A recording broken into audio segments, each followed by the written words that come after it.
Hello friends, welcome back to physics classes. Myself Vivekant Sharma. और अपना physics का topic चल रहा था, इलेक्ट्रिक कैपेसिटेंस अपना कंप्लीट हो गया, तो उससे रिलेटेड न्यूमेरिकल्स भी देख रहे थे। अब आगे देखते हैं, नेक्स्ट जो टॉपिक रहेगा वो आपका रहेगा करंट इलेक्ट्रिसिटी। नेक्स्ट जो टॉपिक है वो है current electricity. Current electricity next जो टॉपिक वो कौन सा है? करंट इलेक्ट्रिसिटी है। अब करंट इलेक्ट्रिसिटी है तो सबसे पहले अपन को किसके बारे में पढ़ना पड़ेगा? यहाँ पे करंट के बारे में पढ़ना पड़ेगा, यानी electric current. Electric current, what is electric current? Electric current क्या होता है? इलेक्ट्रिक करंट क्या होगा? 10th क्लास में 9th क्लास में इलेक्ट्रिक करंट की डेफिनेशन खूब पढ़ी होगी, तो वही यहाँ पे बताने की इलेक्ट्रिक करंट क्या होगा। इलेक्ट्रिक करंट क्या होता है? मतलब यदि कोई भी कंडक्टर है उसमें जो पर यूनिट टाइम में जो चार्ज का फ्लो होगा, चार्ज का फ्लो उसे क्या बोलेंगे? इलेक्ट्रिक करंट बोलेंगे। तो यहाँ पे क्या हो जाएगा? पर यूनिट टाइम में, पर यूनिट टाइम में किसी भी कंडक्टर से जो चार्ज फ्लो हो रहा है, पर यूनिट टाइम में किसी भी कंडक्टर से जो चार्ज फ्लो हो रहा है उसे क्या बोलते हैं? इलेक्ट्रिक करंट बोलेंगे। ये क्या हो गया? डेफिनेशन हो गई इलेक्ट्रिक करंट की। ठीक है, अब ये तो अपन ने कैलकुलेट कर लिया। से यदि कोई दे रखा है इलेक्ट्रिक करंट की वैल्यू Q अपॉन में T, बट यदि ये तो है एवरेज, ये तो है एवरेज वैल्यू, इसकी कौन सी वैल्यू है? एवरेज वैल्यू है। इंस्टेंटेनियस वैल्यू यदि निकालनी है अपन को एट ए पर्टिकुलर टाइम पे, यदि करंट की वैल्यू निकालनी तो उसके लिए फॉर्मूला अपन काम में लेंगे dq अपॉन में dt। इलेक्ट्रिक करंट का फॉर्मूला काम में लेंगे, ठीक है, dq अपॉन में dt। अब देखो यहाँ पे इसकी यूनिट यदि देखें, ये तो इसकी एवरेज वैल्यू Q अपॉन में T और ये इंस्टेंटेनियस करंट है, ये एवरेज करंट है। एवरेज करंट तो Q बाई T, मतलब फिक्स वैल्यू दे रहे चार्ज एंड टाइम की, at a particular time charge की जो वैल्यू होगी वो एवरेज वैल्यू हो जाएगी। बट यदि करंट में चार्ज में पर यूनिट टाइम में चेंज हो रहा है तब ये वाला फॉर्मूला काम में लेंगे। अभी एग्जांपल बता दूंगा तब समझ आ जाएगा। तो पहले इसका यदि यूनिट देखें इलेक्ट्रिक करंट की, एवरेज या फिर इंस्टेंटेनियस दोनों का देखें, तो इसमें यदि यूनिट देखेंगे तो यूनिट क्या हो जाएगी इसकी? इसको क्या लिखे? कूलम, और ये क्या हो? पर सेकेंड। बट अपन ने जो आपने जो फंडामेंटल यूनिट्स पढ़ी होगी 11th क्लास में, फंडामेंटल यूनिट्स में न तो कूलम नहीं होता उसमें, और सेकेंड तो फंडामेंटल यूनिट होती है, कूलम फंडामेंटल यूनिट नहीं होती। तो फंडामेंटल की यूनिट क्या होगी? कूलम पर सेकेंड को क्या लिखते हैं यहाँ पे? एम्पियर। क्या लिखेंगे? एम्पियर। इलेक्ट्रिक करंट अपन ने 7 फंडामेंटल यूनिट्स में देखा था। 7 फंडामेंटल यूनिट्स में जो इलेक्ट्रिक करंट है उसकी जो यूनिट है तो वो क्या होगी? एम्पियर होगी। ये तो इसकी यूनिट होगी। देन उसकी डायमेंशन यदि देखें, डायमेंशन जो है, डायमेंशन इसमें फंडामेंटल यूनिट से ही कैलकुलेट करेंगे तो यहाँ पे ओनली एम्पियर दे रखा है, न तो किलोग्राम दे रखा है, न टाइम दे रखा है, न लेंथ मीटर दे रखी है, तो तीनों नहीं दे रखे, तो ओनली एम्पियर दे रखा है। इसकी जो डायमेंशन हो जाएगी वो क्या होगी? m0 l0 t0 a1। ये इसकी क्या हो जाएगी? डायमेंशन हो जाएगी। किसकी? इलेक्ट्रिक करंट की जो डायमेंशन हो m0 l0 t0 a1 हो जाएगी। ठीक है, अब इसके बाद में इसका एग्जांपल बता सकेगा। एग्जांपल कैसे लेंगे? जैसे कोई भी पर्टिकुलर टाइम पे जो चार्ज की वैल्यू है उसको ऐसे डिनोट कर रहे हैं, या फिर इसको शॉर्ट कर देता हूँ।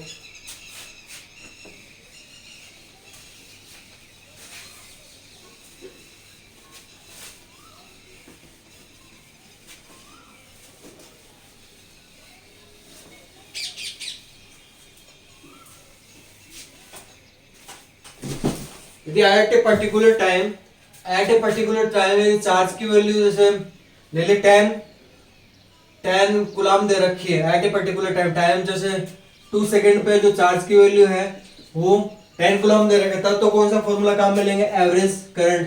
एवरेज करंट क्या होगा? एवरेज करंट यहाँ से कितना हो जाएगा? 10/2 यानी 5 एम्पियर होगा। कितना हो जाएगा? 5 एम्पियर हो जाएगा। ये तो एवरेज करंट की वैल्यू। अब यदि इंस्टेंटेनियस करंट की वैल्यू कैलकुलेट करनी है उसके लिए एग्जांपल लेते हैं। मान लेते हैं किसी पर्टिकुलर टाइम टी पे चार्ज की जो वैल्यू ऐसे डिफाइन हो 3t³ plus 2t square plus 5, ये डिफाइन हो रही है एट, तब अपन को कैलकुलेट करना करंट की वैल्यू कैलकुलेट करनी है। करंट की वैल्यू कैलकुलेट करनी at time t is equal to 1 second.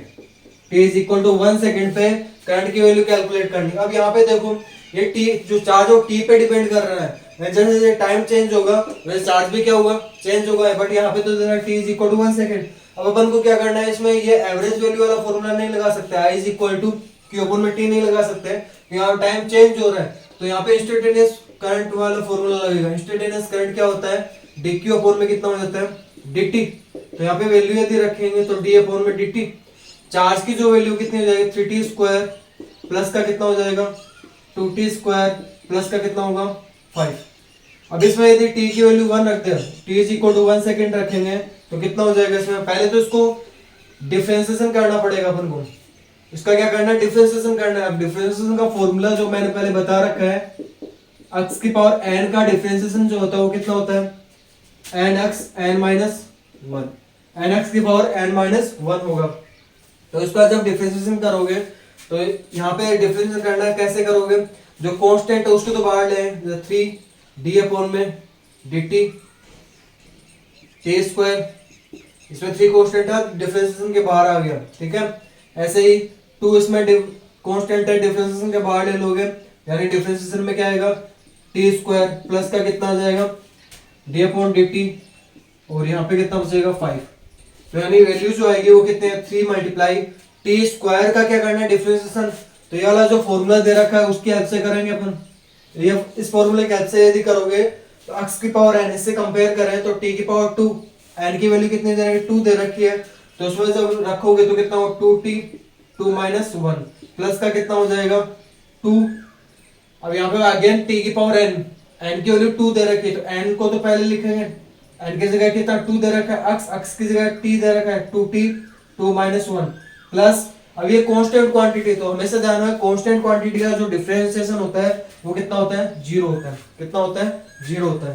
तो कितना आ जाएगा 6t स्क्वायर सॉरी 6t आ जाएगा, 2 माइनस 1 कितना हो 1, 2 मल्टीप्लाई 2t की पावर 2 माइनस 1 तो कितना होगा 2 मल्टीप्लाई 2 कितना 4, t की पावर 2 माइनस 1 कितना हो जाएगा ओनली t, तो ये तो क्या आ गया t की पावर 0 होगा ना, यहाँ पे मिस्टेक कर दे 3 माइनस 1 होगा 3t स्क्वायर,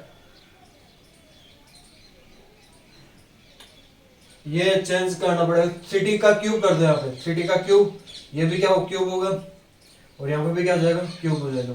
यदि क्यूब कर रहे हैं तो 3 पहले आ जाएगा और यहाँ पे कितना होगा 3 माइनस 1 हो जाएगा, यानी कितना हो जाएगा 3t स्क्वायर हो जाएगा, और ये वाली जो टर्म है वो कितने आ जाएगी 6t स्क्वायर प्लस 4t। ये तो क्या है इंस्टेंटेनियस करंट की वैल्यू आ गई at a particular time t। अब टाइम t कितना दे रखा है 1 सेकंड, तो यहाँ t is equal to 1 second यदि रख दे तो कितना होगा 6 मल्टीप्लाई 1 का स्क्वायर 1 प्लस 4 मल्टीप्लाई 1 कितना हो जाएगा 10 एम्पियर हो जाएगा। तो ये ऐसे इंस्टेंटेनियस करंट अलग होगा, एवरेज करंट की वैल्यू अलग कैलकुलेट करेंगे।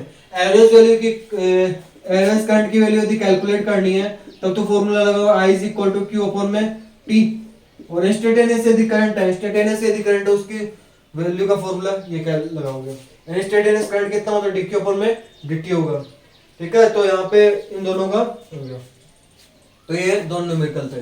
अब इससे आगे देखते हैं नेक्स्ट जो टॉपिक रहेगा आपका इसका इलेक्ट्रिक करंट तो हो गया, पर यूनिट टाइम में जो करंट की वैल्यू उसको एवरेज कर, चार्ज की वैल्यू उसको बोलेंगे एवरेज करंट, और at a particular time charge में जो चेंज होगा पर यूनिट टाइम में जो चार्ज में जो चेंज होगा उसे इंस्टेंटेनियस करंट होंगे। तो ये दोनों फॉर्मूले आप ध्यान रखना।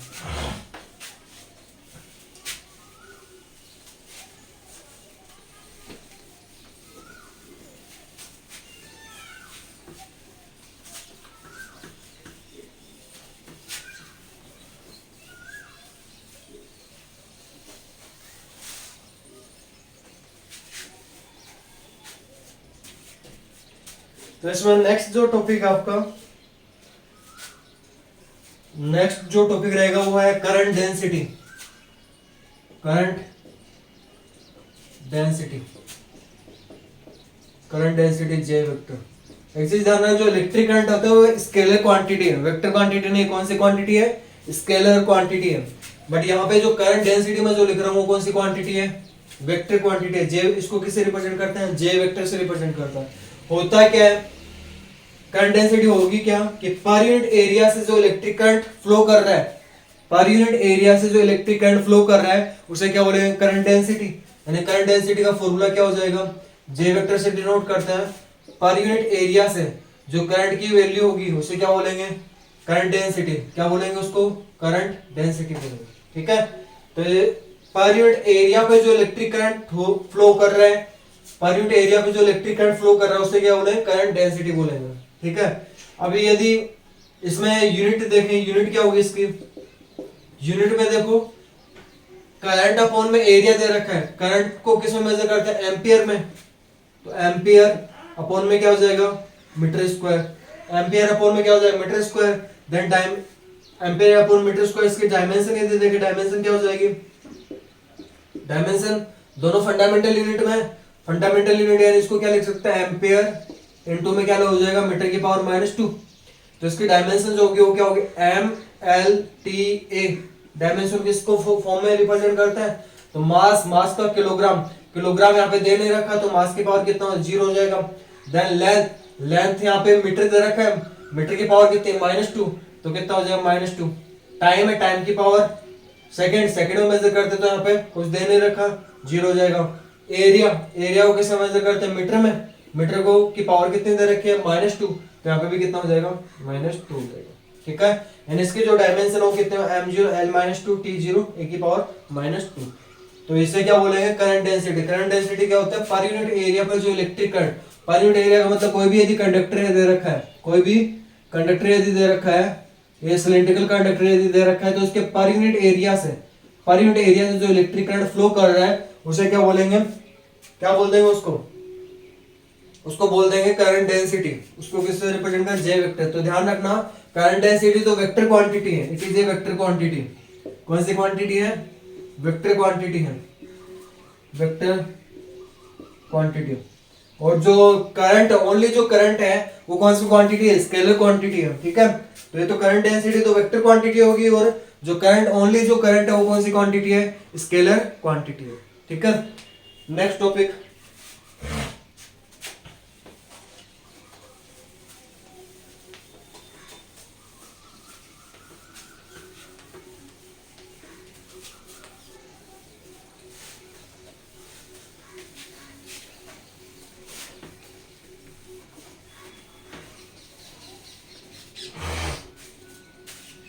नेक्स्ट जो टॉपिक दे रखा आपके वो दे रहा ड्रिफ्ट वेलोसिटी,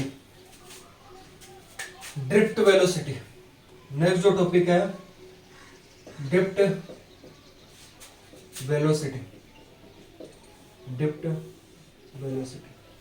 ठीक है, तो ड्रिफ्ट वेलोसिटी यानी वेलोसिटी को डिफाइन करना, बट इसका वर्ड कौन सा होगा, ड्रिफ्ट। ड्रिफ्ट का मतलब फ्लो करना होता है, यानी जो इलेक्ट्रॉन्स मूव करता है, इलेक्ट्रॉन्स मूव करता है किसमें, किसी भी कंडक्टर में इलेक्ट्रॉन जब मूव करते हैं तो उनकी एवरेज जो वेलोसिटी होगी, एवरेज वेलोसिटी जो रैंडम मोशन करते हैं उसे क्या बोलते हैं, ड्रिफ्ट वेलोसिटी।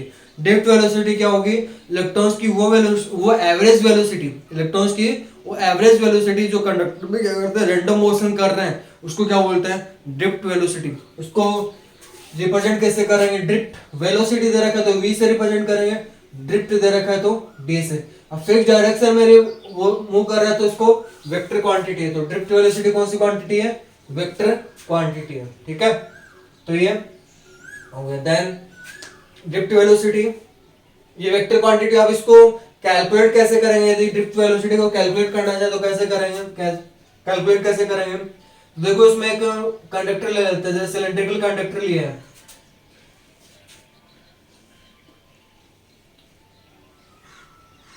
सिलेंड्रिकल कंडक्टर लिया है, उसको एक बैटरी या फिर सेल से कनेक्ट किया, बैटरी से कनेक्ट कर रहा हूं, बैटरी से इसको कनेक्ट कर दिया, ये पॉजिटिव टर्मिनल, ये नेगेटिव टर्मिनल। अब जो इलेक्ट्रिक करंट फ्लो करेगा, हमेशा जाना जो इलेक्ट्रिक करंट की डायरेक्शन होती है positive terminal to negative terminal होती है, positive terminal to negative terminal होगी। इस साइड में क्या होगी, इलेक्ट्रिक करंट की डायरेक्शन होगी, यानी इलेक्ट्रिक करंट इस डायरेक्शन में फ्लो करेगा। ठीक है, अब यदि इलेक्ट्रिक करंट इस डायरेक्शन में फ्लो करता है, एक और चीज ध्यान रखना, जो इलेक्ट्रिक करंट होता है वो एक जो पॉजिटिव चार्ज है उसका ही क्या होता है, एक पथ होता है, पॉजिटिव चार्ज का पथ क्या होगा, इलेक्ट्रिक करंट होगा। यानी जो इलेक्ट्रॉन्स मूव कर रहे हैं कंडक्टर में, जो इलेक्ट्रॉन्स, इलेक्ट्रिक करंट तो इलेक्ट्रॉन्स के मतलब मोशन के कारण होता है, लेकिन जो इलेक्ट्रिक करंट होता है वो इलेक्ट्रॉन की अपोजिट डायरेक्शन में मूव करता है। तो इलेक्ट्रिक करंट यदि इस डायरेक्शन में मूव करता है, इलेक्ट्रॉन की डायरेक्शन क्या हो जाएगी, इस डायरेक्शन में हो जाएगी। इलेक्ट्रॉन, इलेक्ट्रिक करंट इस डायरेक्शन में है, इलेक्ट्रिक करंट क्या होता है, पॉजिटिव चार्जेस का पथ होता है।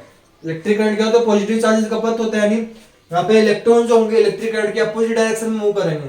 Electric current positive terminal to negative terminal flow करता है, बट इलेक्ट्रॉन जो होंगे वो क्या होंगे, negative terminal to positive terminal flow करेंगे। तो ये चीज ध्यान रखना। यहाँ पे जो इसकी ड्रिफ्ट वेलोसिटी मान लेते हैं कितनी है, वीडी है, कितनी है, वीडी है। इनिशियल अब देखो इसमें यहाँ पे जब ये हो रहा है तो इसमें इलेक्ट्रिक करंट भी होगा, कि positive terminal negative terminal electron भी प्रेजेंट है, चार्ज भी प्रेजेंट है, तो इलेक्ट्रिक फील्ड इंटेंसिटी लगेगी यहाँ पे। अब इलेक्ट्रिक फील्ड इंटेंसिटी कैसे अप्लाई होगी, बताया था मैंने। इलेक्ट्रिक फील्ड इंटेंसिटी डायरेक्शन क्या होती है, positive terminal to negative terminal, यानी इसके इस साइड में क्या हो जाएगा, इलेक्ट्रिक करंट की डायरेक्शन फ्लो होगी, इलेक्ट्रिक करंट की डायरेक्शन इस साइड में हो जाएगी। अब जब electric field intensity, sorry electric current नहीं, इलेक्ट्रिक फील्ड इंटेंसिटी डायरेक्शन इस साइड में, वो भी क्या होगी, इलेक्ट्रिक इलेक्ट्रॉन्स की डायरेक्शन के अपोजिट डायरेक्शन में, क्योंकि इलेक्ट्रिक फील्ड इंटेंसिटी की डायरेक्शन भी क्या होती है, positive charge to negative charge होती है। पॉजिटिव चार्ज इस डायरेक्शन में फ्लो कर रहा है, यानी इलेक्ट्रिक करंट की डायरेक्शन में क्या होगा, इलेक्ट्रिक फील्ड इंटेंसिटी की डायरेक्शन होगी। अब यहाँ पे क्या लगेगा, इलेक्ट्रॉन पे फोर्स लगेगा। फोर्स का फॉर्मूला क्या होता है, इलेक्ट्रिक फोर्स का फॉर्मूला क्या होता है, vector is equal to Q E vector. कहां से आया, इलेक्ट्रिक फील्ड इंटेंसिटी की डेफिनेशन देखी थी अपन ने, क्या था कि पर यूनिट चार्ज पे जो फोर्स अप्लाई हो रहा है, पर यूनिट चार्ज पे जो फोर्स अप्लाई हो रहा है उसे बोलते हैं इलेक्ट्रिक फील्ड इंटेंसिटी। तो यहां से F vector is equal to क्या आ गया था, E vector Q E vector, क्या आ गया था, क्यू ई वेक्टर। तो इलेक्ट्रिक फोर्स तो ये होता है क्यू ई वेक्टर, ध्यान रखना इलेक्ट्रिक फोर्स क्या होता है, क्यू ई वेक्टर। इसको बोलते हैं इलेक्ट्रिक फोर्स, ओनली फोर्स नहीं है, इलेक्ट्रिक फोर्स है। क्या होगा, इलेक्ट्रिक फोर्स क्या हो जाएगा, क्यू ई। अब यहाँ पे जो इलेक्ट्रॉन है उनका मास कितना मान लेते हैं, स्मॉल एम। कितना मास मान लिया, स्मॉल एम। और ये जो एक्सेलरेट, यदि वेलोसिटी है तो एक्सेलरेशन में होगा, पर यूनिट टाइम में वेलोसिटी में चेंज को क्या बोलते हैं, एक्सेलरेशन। एक्सेलरेशन यहाँ पे कितना मान लिया, ए वेक्टर मान लिया, कितना मान लिया, ए वेक्टर मान लिया। तो इलेक्ट्रॉन पे जो फोर्स लगेगा according to Newton second law कितना हो जाएगा, एम ए वेक्टर। इलेक्ट्रॉन पे जो न्यूटन सेकंड लॉ से जो फोर्स लगेगा, इलेक्ट्रॉन का मास स्मॉल एम माना है, और जो एक्सेलरेशन लग रहा है उस पे वो कितना लग रहा है, ए वेक्टर। तो उस कंडीशन में जो इलेक्ट्रिक मतलब फोर्स लगेगा वो कितना हो जाएगा, एम ए वेक्टर। ठीक है। अब इलेक्ट्रिक फोर्स की बात कर रहे हैं तो क्यू ई वेक्टर, क्यू क्या है, चार्ज, किस पे चार्ज, इलेक्ट्रॉन पे। इलेक्ट्रॉन पे चार्ज कैसा होता है, नेगेटिव, माइनस ई वेक्टर। ठीक है। M a vector is equal to minus E vector. तो यहाँ से एक्सेलरेशन की वैल्यू कैलकुलेट करेंगे तो कितने आ जाएगी, माइनस ई वेक्टर अपॉन में कितना हो जाएगा, small m. Minus E vector upon में कितना हो जाएगा, स्मॉल एम। अब ये इक्वेशन नंबर फर्स्ट ये आगे काम में आएगी। तो देखो कैसे करना अपन को,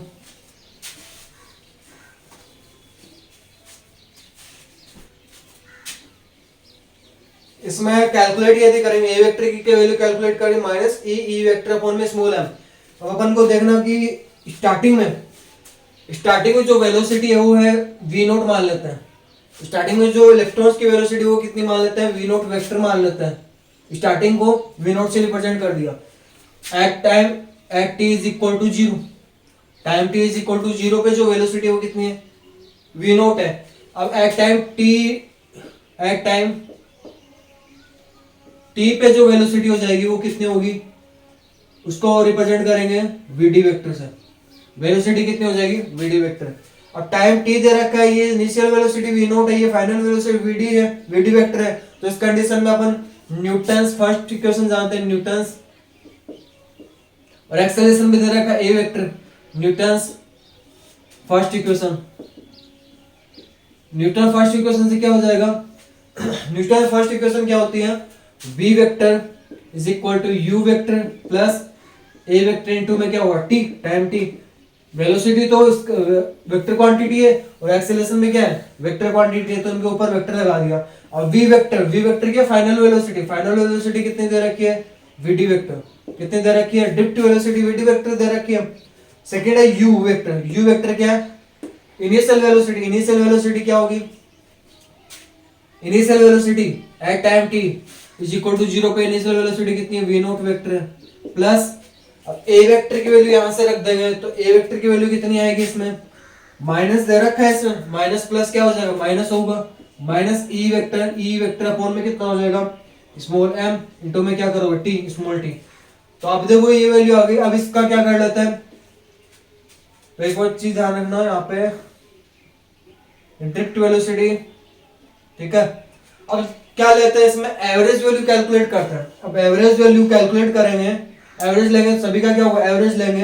एवरेज जब लेंगे तो क्या हो जाएगा, इसमें इस साइड में भी एवरेज ले लिया, वीडी वेक्टर का एवरेज वी नोट वेक्टर का average minus E vector, average न तो इलेक्ट्रॉन पे चार्ज उसका एवरेज होगा, न इलेक्ट्रिक फील्ड इंटेंसिटी का एवरेज होगा, न मास का एवरेज होगा, ओनली एवरेज किसका निकलेगा, टाइम टी का एवरेज निकलेगा। तो यहाँ पे जो वेलोसिटी है उसका एवरेज वैल्यू क्या होगा, ड्रिफ्ट वेलोसिटी, तो ये तो क्या होगा, ड्रिफ्ट वेलोसिटी एवरेज वैल्यू, ठीक है, ये तो क्या हो जाएगी, ओनली वी वेक्टर लेके चलो, एट टाइम टी जो वेलोसिटी वो कितनी है, वी वेक्टर है। ड्रिफ्ट वेलोसिटी तो कब बनेगी, एवरेज लेने के बाद में ड्रिफ्ट वेलोसिटी बनेगी, ठीक है। अब देखो इसमें वेलोसिटी की एवरेज वैल्यू, जो इलेक्ट्रॉन्स है उनकी वेलोसिटी की एवरेज वैल्यू किसे रिप्रेजेंट करते हैं अपन, ड्रिफ्ट वेलोसिटी, किसे रिप्रेजेंट करते हैं, ड्रिफ्ट वेलोसिटी से। जो वेलोसिटी होती है इलेक्ट्रॉन्स की, जो वेलोसिटी है उनकी एवरेज वैल्यू वो किससे रिप्रेजेंट करता है, ड्रिफ्ट वेलोसिटी से। देन जो इनिशियल वेलोसिटी थी, इनिशियल वेलोसिटी थी एट टाइम टी, वो तो वी नॉट थी, बट उसका एवरेज लेंगे तो average value of initial velocity वो क्या हो जाएगी, जीरो। स्टार्टिंग में एवरेज वेलोसिटी कितनी होगी, जीरो होगी। अब टाइम टी है माइनस ई वेक्टर अपॉन में कितना स्मॉल है, ये टाइम टी का एवरेज, टाइम टी का एवरेज का मतलब यदि कोई भी इलेक्ट्रॉन यदि उसमें मूव कर रहे हैं, ओनली वन इलेक्ट्रॉन के मूव के कारण तो इलेक्ट्रिक करंट फ्लो नहीं करेगा, काफी सारे इलेक्ट्रॉन्स होंगे, काफी सारे क्या होंगे, इलेक्ट्रॉन्स होंगे जो कि एक ही डायरेक्शन मूव करेंगे। अब एक ही डायरेक्शन मूव करेंगे तो उनमें कोलिजन होगा, यानी टक्कर होगी उनमें। तो टक्कर की जो एवरेज वैल्यू, जितना टाइम लग रहा है टक्कर में, जितना टाइम इंटरवल टू कंटिन्यूअस टक्कर में, मतलब टू कंटिन्यूअस कोलिजन में जितना टाइम इंटरवल है उसे क्या बोलते हैं, टाइम का एवरेज। उसको रिप्रेजेंट किससे करेंगे, टॉर्क से। किससे रिप्रेजेंट करेंगे, टॉर्क से, या फिर टाउ से ही बोल सकते हैं उसको। इसको क्या बोलेंगे, टाउ। यहाँ पे ये टॉर्क को आपका 11th क्लास का torque is equal to R cross F vector वाला नहीं है, यहाँ पे टाइम इंटरवल है, time interval between two continuous collision, तो उसको क्या बोलेंगे, टाउ बोलेंगे। तो यहाँ पे जो वीटी वेक्टर है वो कितना आ गया, minus E vector torque upon में क्या आ जाएगा, स्मॉल एम, ठीक है। तो इसे बोलते हैं ड्रिफ्ट वेलोसिटी। क्या बोलेंगे, ड्रिफ्ट वेलोसिटी। दोबारा से देख लेना, ड्रिफ्ट वेलोसिटी क्या होती है। अपन ने स्टार्टिंग में कंडक्टर लिया है, उसको सेल या फिर बैटरी से कनेक्ट कर दिया, बैटरी से यदि कनेक्ट कर रहे हैं तो इलेक्ट्रिक करंट फ्लो करेगा, इलेक्ट्रिक करंट इस डायरेक्शन फ्लो कर रहा है। इलेक्ट्रिक करंट की जो डायरेक्शन होती है वो क्या होती है, positive terminal to negative terminal. अब जब positive terminal to negative terminal है तो इस कंडीशन में क्या हो जाएगा, इलेक्ट्रिक करंट पॉजिटिव टर्मिनल से नेगेटिव टर्मिनल की तरफ जा रहा है, तो इस कंडीशन में क्या करोगे, जो इलेक्ट्रॉन्स है वो हमेशा ध्यान रखना, इलेक्ट्रॉन्स की जो डायरेक्शन है वो इलेक्ट्रिक करंट के अपोजिट डायरेक्शन में, इलेक्ट्रिक करंट तो इस डायरेक्शन में, तो इलेक्ट्रॉन्स क्या करेंगे इसके अपोजिट डायरेक्शन में, यानी इलेक्ट्रॉन की डायरेक्शन क्या होगी, negative terminal to positive terminal होगी, ठीक है, negative terminal to positive terminal होगी। अब यहाँ पे negative terminal to positive terminal जब है तो इस केस में क्या बनेगा, अब इलेक्ट्रिक करंट फ्लो कर रहा है, इलेक्ट्रॉन्स भी मूव कर रहे हैं, यानी इलेक्ट्रिक फील्ड जनरेट हो जाएगी। इलेक्ट्रिक फील्ड इंटेंसिटी जहां पे जनरेट होगी उसकी डायरेक्शन क्या होगी, इलेक्ट्रिक फील्ड इंटेंसिटी डायरेक्शन क्या होती है, positive terminal to negative terminal. अपन ने पहले देखा था, जो इलेक्ट्रिक फील्ड इंटेंसिटी पढ़ाया था वहां पे मैंने बताया था कि जो इलेक्ट्रिक फील्ड इंटेंसिटी उसकी डायरेक्शन पॉजिटिव टर्मिनल से नेगेटिव टर्मिनल की तरफ होती है। तो यहाँ पे पॉजिटिव टर्मिनल से नेगेटिव टर्मिनल की तरफ है। अब देखो इस पे इलेक्ट्रॉन सभी डायरेक्शन मूव कर रहे हैं तो इस पे कुछ फोर्स लगेगा, कौन सा फोर्स लगेगा, इलेक्ट्रिक इंटेंसिटी है तो कौन सा फोर्स लगाया जाएगा, इलेक्ट्रिक फोर्स लगेगा। अब जब इलेक्ट्रिक फोर्स लग रहा है तो इलेक्ट्रिक फोर्स लग रहा है तो इस पे हम यदि मास मान ले, इलेक्ट्रॉन पे मास कितना मान लिया m, और जो एक्सीलरेशन वो कितना मान लिया a वेक्टर मान ले, तो इलेक्ट्रिक फोर्स मतलब जो फोर्स लगेगा Newton second law F vector is equal to ma vector. अब QE वेक्टर है, क्या होगा, QE वेक्टर है, QE, Q क्या है, चार्ज है, इलेक्ट्रिक चार्ज, यानी इलेक्ट्रॉन पे कितना चार्ज है, minus E vector, minus E vector. तो यहाँ से एक्सेलरेशन की वैल्यू कैलकुलेट कर लो, माइनस ई वेक्टर अपॉन में स्मॉल m। अपन को कैलकुलेट क्या करना है, ड्रिफ्ट वेलोसिटी कैलकुलेट करनी। कैसे कैलकुलेट करेंगे, जो इलेक्ट्रॉन है उनकी इनिशियल टाइम में जो वेलोसिटी वो तो कितनी मान लेता है, v नॉट मान लेता है, और at a particular time t पे जो इसकी वेलोसिटी वो कितनी है, v वेक्टर है, एक्सेलरेशन कितना है, a वेक्टर है। तो यहाँ पे initial velocity v not they रखी है, फाइनल वेलोसिटी टाइम t पे v दे रखी है, एक्सेलरेशन a वेक्टर दे रखा है। तो कौन सी इक्वेशन लगेगी न्यूटन की, second equation, initial velocity, final velocity, acceleration और टाइम t। तो ये चार वैल्यूज दे रखे हैं तो इसमें वैल्यूज रख दे, initial final velocity v vector, initial velocity v not vector, a vector की वैल्यू यहां से रखेंगे इक्वेशन नंबर फर्स्ट से, e वेक्टर अपॉन में small m, e vector upon में स्मॉल m टाइम t। अब देखो इसमें ड्रिफ्ट वेलोसिटी को यदि डिफाइन करना है तो ड्रिफ्ट वेलोसिटी डेफिनेशन क्या बताई थी, जो इलेक्ट्रॉन्स मूव करता है, इलेक्ट्रॉन्स मूव के जो एवरेज वैल्यू ऑफ वेलोसिटी जो होती है उसे क्या बोलते हैं, ड्रिफ्ट वेलोसिटी। यानी उसका एवरेज लेना पड़ेगा, यानी कंप्लीट इक्वेशन का एवरेज लेंगे, इसका एवरेज हो गया, इसका भी एवरेज होगा। यहाँ पे जो है इलेक्ट्रिक फील्ड इंटेंसिटी, इलेक्ट्रॉन पे चार्ज एंड मास का एवरेज नहीं होगा, एवरेज किसका होगा, टाइम टी का, टाइम टी का एवरेज लेंगे। तो देखो इसमें average value of velocity of electrons उसे क्या बोलते हैं, ड्रिफ्ट वेलोसिटी।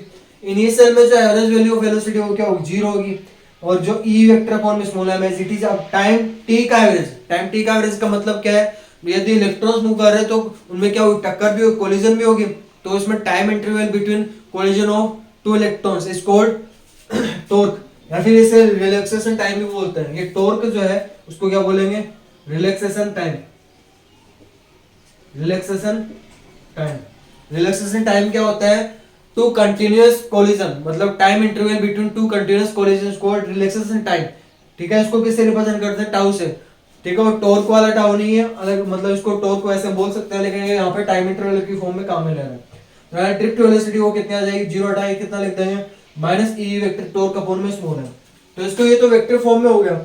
यदि मैग्नीट्यूड फॉर्म में लिखेंगे तो कितना हो जाएगा, VD is equal to E torque upon में कितना हो जाएगा, स्मॉल एम। ये मैग्नीट्यूड फॉर्म में, ठीक है।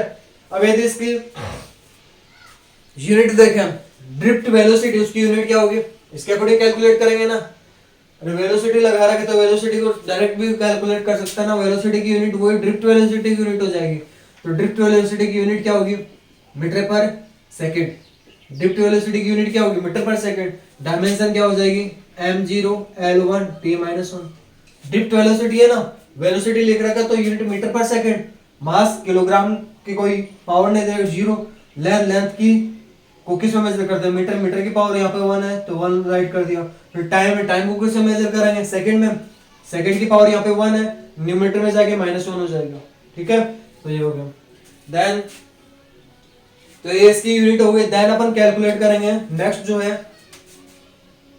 रिलेशन कैलकुलेट कर लेते हैं, या फिर उसके बाद है मोबिलिटी।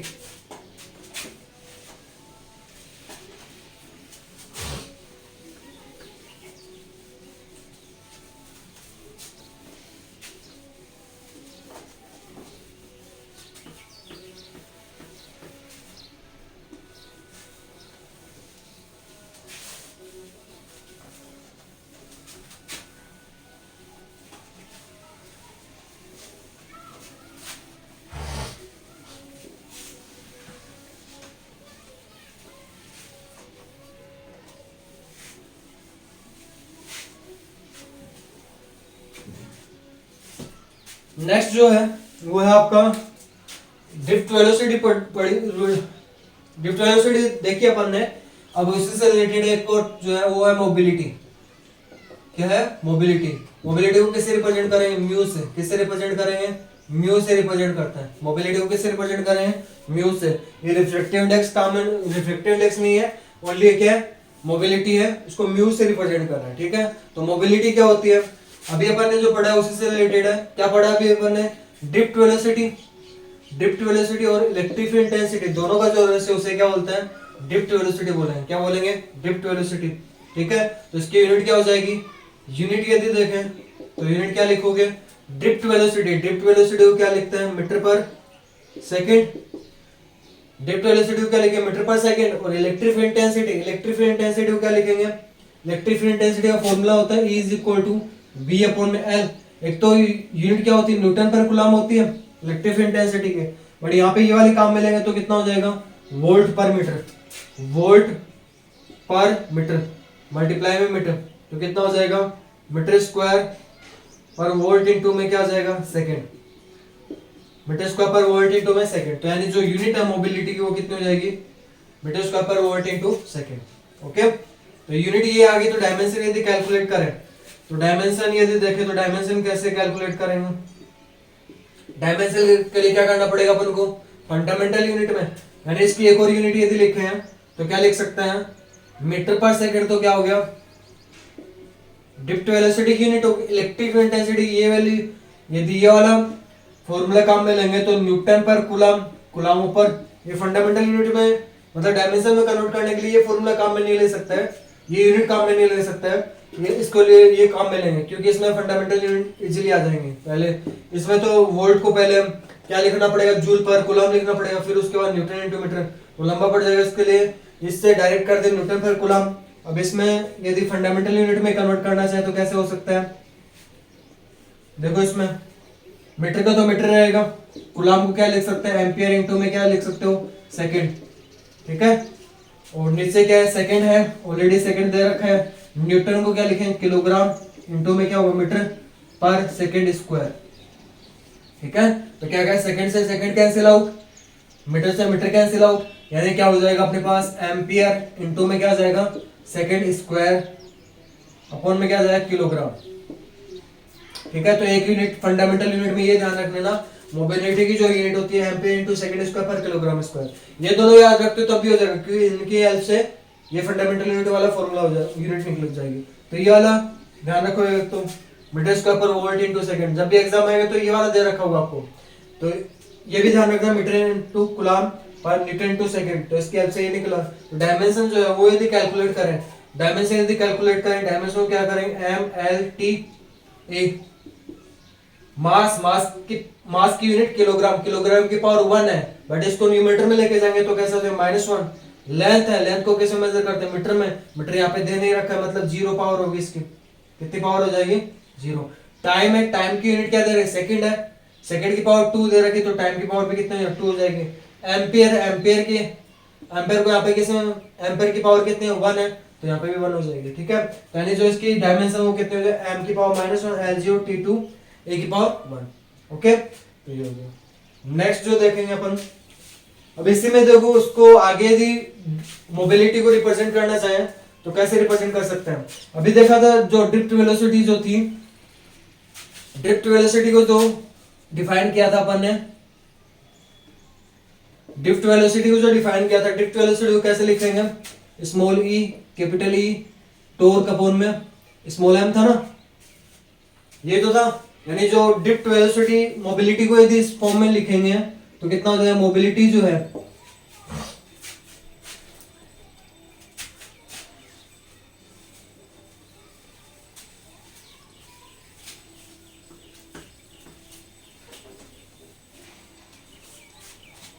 मोबिलिटी जो है वो कैसे डिफाइन हो जाएगी, वीडी की वैल्यू वो रख दो, E, capital E, torque upon में क्या जाएगा, स्मॉल एम ई, यानी ई से E cancel out, mu is equal to क्या जाएगा, ई टॉर्क अपॉन में small m, E torque upon में स्मॉल एम, ठीक है।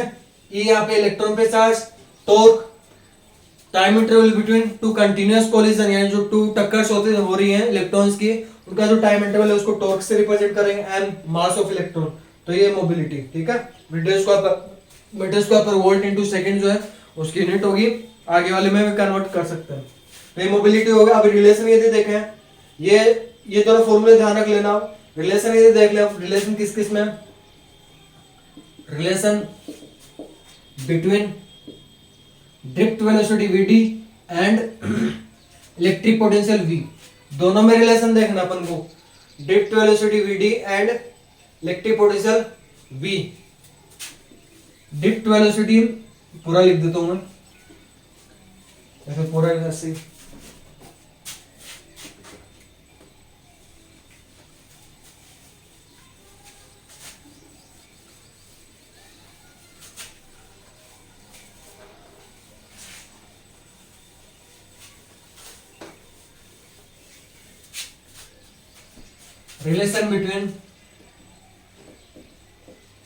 relation between drift velocity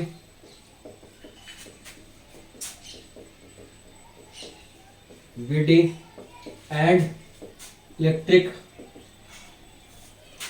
potential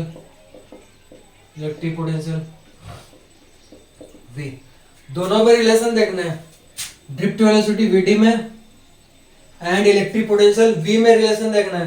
तो कैसे देखेंगे, यदि कैलकुलेट करें drift velocity Vd and electric potential में, तो देखो अभी जो फॉर्मूला निकाला अपन ने, electric potential, electric field intensity क्या होती है, जो अपन ने सिलेंड्रिकल कंडक्टर था उसकी लेंथ जो मानी थी वो कितनी मानी थी, स्मॉल एल, उस पर जो इलेक्ट्रिक पोटेंशियल अप्लाई कर रहा था वो V कर रहा था, और जो इलेक्ट्रिक फील्ड इंटेंसिटी थी वो कितनी थी, E। तो तीनों में जो रिलेशन होता है वो कितना होता है, E is equal to V upon में एल। ये जो वैल्यू है अभी जो ड्रिफ्ट वेलोसिटी निकाली है, कितनी निकाली थी, V D is equal to कितना था, स्मॉल ई टॉर्क अपॉन में क्या था, स्मॉल एम। यानी जो वी डी हो जाएगा वो कितना हो जाएगा, ई वी टॉर्क अपॉन में एम एल। तो ये रिलेशन हो गया drift velocity V D and electric potential V, दोनों में रिलेशन हो गया ई वी टॉर्क अपॉन में स्मॉल एम। ऐसे यदि म्यू की फॉर्म में निकालना है तो म्यू क्या होता है, म्यू इज इक्वल टू क्या होता है, वीडी अपॉन में ई, वीडी अपॉन में ई, या फिर ई को क्या लिख सकते हैं, एक फॉर्मूला तो क्या बनेगा, mu is equal to VD की वैल्यू ये रखते हैं, ई वी टॉर्क अपॉन में क्या हो जाएगा, एम ई एल। ठीक है, एक फॉर्मूला तो ये हो गया जब electric intensity and electric potential दोनों दे रखे तब। और सेकंड क्या करोगे, म्यू इज इक्वल टू, अब यहाँ पे E is equal to V upon L रखेंगे, यानी E is equal to V upon L रखेंगे तो इस कंडीशन में क्या हो जाएगा, ई टॉर्क अपॉन में स्मॉल एम बचेगा। क्यों बचेगा, क्योंकि अपन यदि ई वी टॉर्क अपॉन में E की जगह रख रहा हूं मैं V अपॉन में L, ठीक है, V से V कैंसिल, L से L कैंसिल, तो क्या बचा अपने पास, ई टॉर्क अपॉन में स्मॉल एम। ठीक है, तो ये ड्रिफ्ट वेलोसिटी में का रिलेशन होगा इलेक्ट्रिक पोटेंशियल के साथ, तो ये रिलेशन होगा ड्रिफ्ट वेलोसिटी का ई वी टॉर्क अपॉन में एम एल। और यदि मोबिलिटी का रिलेशन पूछ ले इलेक्ट्रिक फील्ड इंटेंसिटी या फिर इलेक्ट्रिक पोटेंशियल के साथ, तब क्या हो जाएगा, ई वी टॉर्क अपॉन में एम ई एन हो जाएगा। ठीक है, ओके, तो होप आप लोगों को समझ में आया होगा। इससे रिलेटेड कोई भी प्रॉब्लम है तो कमेंट बॉक्स में जरूर लिख दें, और मेरे चैनल को अभी तक सब्सक्राइब नहीं किया तो सब्सक्राइब कर ले, जिससे न्यू वीडियो जो अपलोड करूंगा जिससे आपको नोटिफिकेशन मिलता रहे। वीडियो को लाइक करें, अपने फ्रेंड्स के साथ शेयर जरूर करें। Thank you so much.